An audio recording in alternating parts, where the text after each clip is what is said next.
Dear students, आपने पिछले video में पढ़ा था संवेग। क्या पढ़ा था? संवेग। किसी वस्तु के द्रव्यमान तथा वेग के गुणनफल को संवेग कहते हैं। संवेग किसे कहते हैं? किसी वस्तु के द्रव्यमान तथा वेग के गुणनफल को संवेग कहते हैं। इसे स्मॉल p से प्रदर्शित करते हैं। संवेग स्मॉल p इक्वल होता है mv। तो आज का हमारा नेक्स्ट टॉपिक है।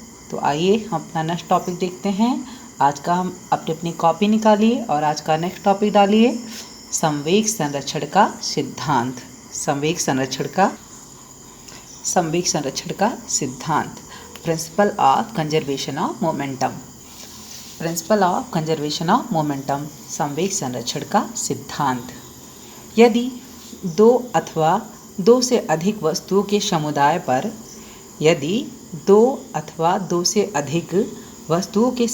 पर कोई बाह्य बल कार्य न करे तो समुदाय का संयुक्त संवेग नियत रहता है। यदि दो अथवा दो से अधिक वस्तुओं के समुदाय पर कोई बाह्य बल कार्य न करे तो समुदाय का संयुक्त संवेग संरक्षित रहता है।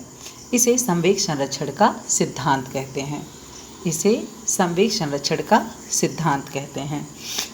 संवेग संरक्षण का सिद्धांत क्या होता है? टकराने के पहले का कुल संवेग बराबर टकराने के बाद का कुल संवेग। टकराने के पहले का कुल संवेग बराबर टकराने के बाद का कुल संवेग। m1 u1 plus m2 u2 equal m1 v1 plus m2 v2।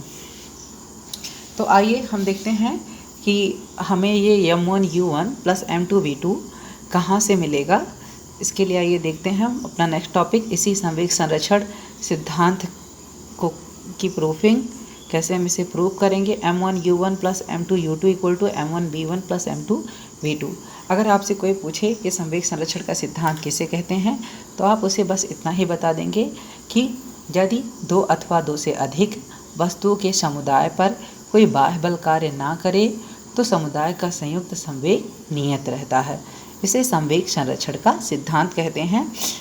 टकराने के पहले का कुल संवेग बराबर टकराने के बाद का कुल संवेग। संवेग संरक्षण का सिद्धांत क्या है? टकराने के पहले का कुल संवेग बराबर टकराने के बाद का कुल संवेग। m1 u1 plus m2 u2 equal m1 v1 plus m2 v2। तो आइए हम अपना नेक्स्ट टॉपिक देखते हैं, इसकी प्रूफिंग संवेग संरक्षण के सिद्धांत की। ये हमारी प्रूफिंग संवेग संरक्षण सिद्धांत की।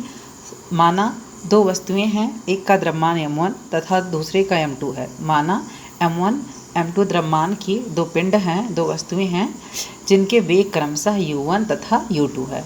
माना m1 m2 द्रव्यमान के दो पिंड हैं जिनके वेग क्रमशः u1 तथा u2 हैं। तब इनके संवेग क्रमशः, संवेग बराबर क्या होता है? द्रव्यमान गुणे वेग। तब इनके संवेग क्रमशः p1 इक्वल क्या हो जाएगा? m1 u1 और कॉमा संवेग p2 इक्वल टू क्या हो जाएगा? m2 u2। क्योंकि हम लोग जानते हैं क्या होता है? संवेग बराबर द्रव्यमान गुणे वेग। तब उनके संवेग क्रमशः क्या हो जाएंगे? p1 p2, जिसकी वैल्यू क्या होगी? p1 इक्वल m1 u1 और p2 इक्वल m2 u2।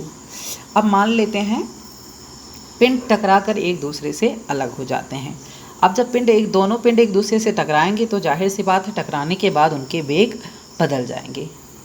तो पिंड टकराकर एक दूसरे से अलग हो जाते हैं, तब इनके वेग क्रमशः v1 और v2 हो जाते हैं। अब इसके संवेग क्या होते हैं? तब मान लेते हैं इनके संवेग क्रमशः p1 डैश इक्वल टू क्या हो जाएगा? m1 v1 और p2 dash equal to m2 v2। तब संवेग संरक्षण के सिद्धांत से टकराने के पहले का कुल संवेग बराबर टकराने के बाद का कुल संवेग। अब टकराने के पहले का कुल संवेग हमारा क्या हो जाएगा?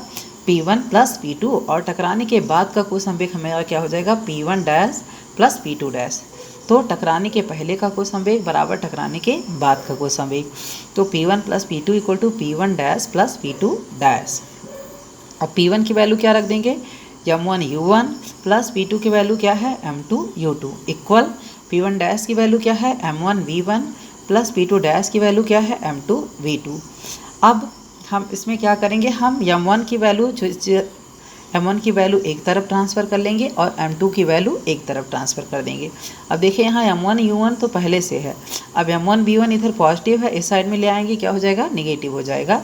ये m1 u1 यहाँ से लिख देंगे और ये इधर आएगा क्या हो जाएगा, माइनस m1 v1 इक्वल, यहाँ पे m2 v2 पहले से है और यहाँ से m2 u2 ले आएंगे तो इधर आएगा क्या हो जाएगा, निगेटिव हो जाएगा। तो m2 v2 minus m2 u2, तो m1 u1 minus m1 v1 मिल जाएगा equal m2 v2 minus m2 u2।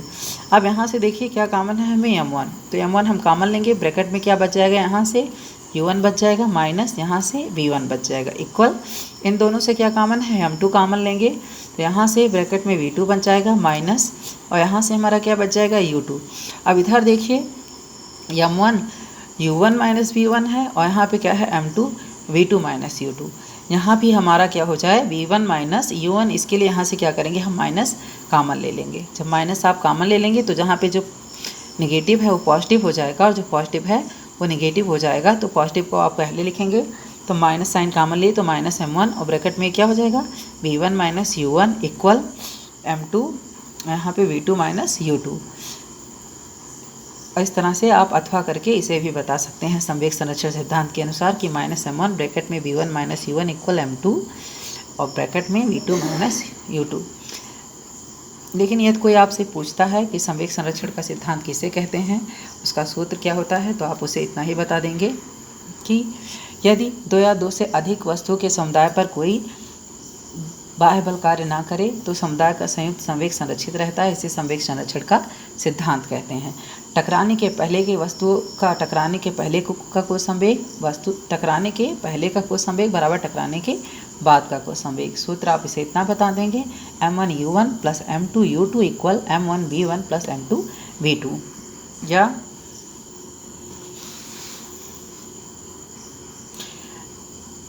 Minus m1 bracket में v1 minus u1 equal m2 bracket में v2 माइनस u2। तो अब आज का टॉपिक हमारा यहीं समाप्त होता है। नेक्स्ट डे हम नए टॉपिक के साथ मिलेंगे। धन्यवाद।